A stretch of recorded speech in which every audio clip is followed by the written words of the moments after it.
Assalamualaikum warahmatullahi wabarakatuh. Sahabat wisata religi yang dirahmati Allah, kali ini kita akan menceritakan tentang runtuhnya Kerajaan Cirebon.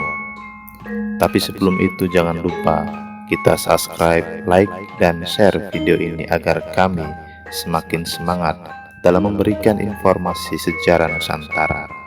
Semoga bermanfaat.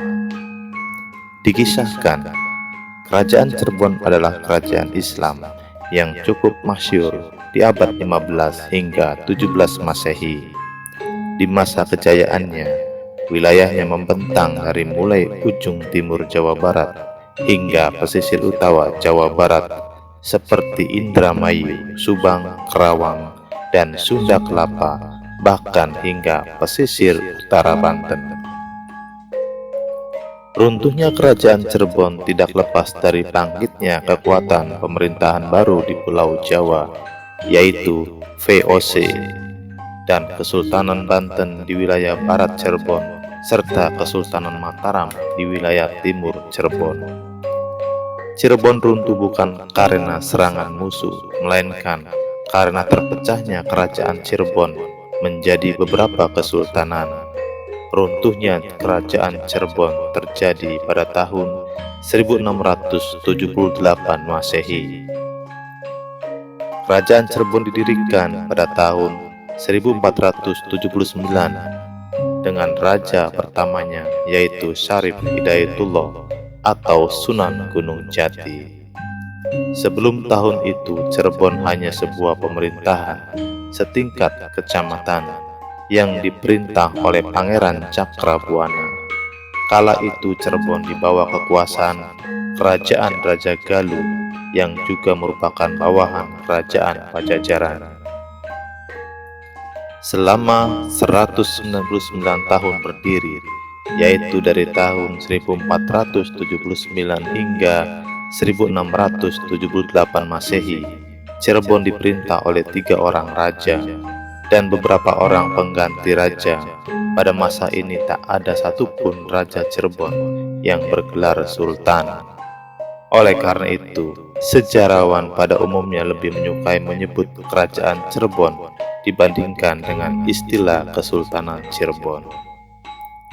Raja-raja Cirebon yang pernah memerintah kerajaan Cirebon adalah Syarif Hidayatullah atau Sunan Gunung Jati pada tahun 1479 sampai 1495 Masehi yang bergelar Susuhunan Sinuhun Jati. Pangeran Agung pada tahun 1568 dan 1649 yang bergelar Panembahan Ratu I, dan Pangeran Putra yaitu pada tahun 1649 sampai 1662 yang bergelar Panembahan Ratu II atau Panembahan Girilaya. Runtuhnya Kerajaan Cirebon terjadi 16 tahun selepas pemerintahan Panembahan Girilaya. Raja Cirebon ketiga ini pada tahun 1662 wafat dibunuh ketika sedang berkunjung ke Kesultanan Mataram. Di sana bersama 2 orang putranya, yaitu Pangeran Mertawijaya dan Kertawijaya. Ketiganya tak diizinkan pulang oleh Amangkurat I hingga wafat.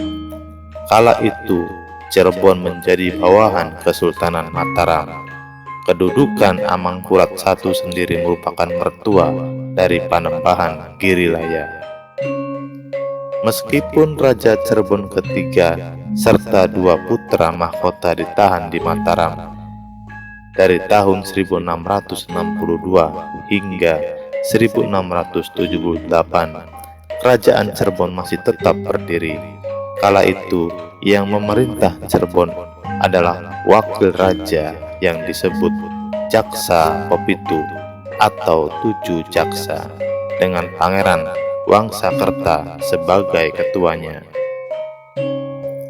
Pada tahun 1678, 2 putra mahkota Kerajaan Cirebon berhasil dibebaskan dari tahanan Mataram oleh para pemberontak Trunojoyo yang didukung Cirebon dan Banten. Pada waktu itu Amangkurat I sendiri melarikan diri dari istana dan wafat dalam perjalanan atau dalam pelarian. Setibanya dua putra Panembahan Girilaya ke Cirebon, keduanya diangkat menjadi penguasa Cirebon. Pengangkatan keduanya menandai runtuhnya kerajaan Cirebon, karena Cirebon telah dipecah menjadi 3 bagian, 2 bagian untuk 2 orang putra Panembahan Girilaya, sementara 1 bagian lagi diberikan pada Pangeran Wangsakerta, yang juga merupakan anak dari Panembahan Girilaya dari istri yang lain atau selir. Allahu a'lam bishawab.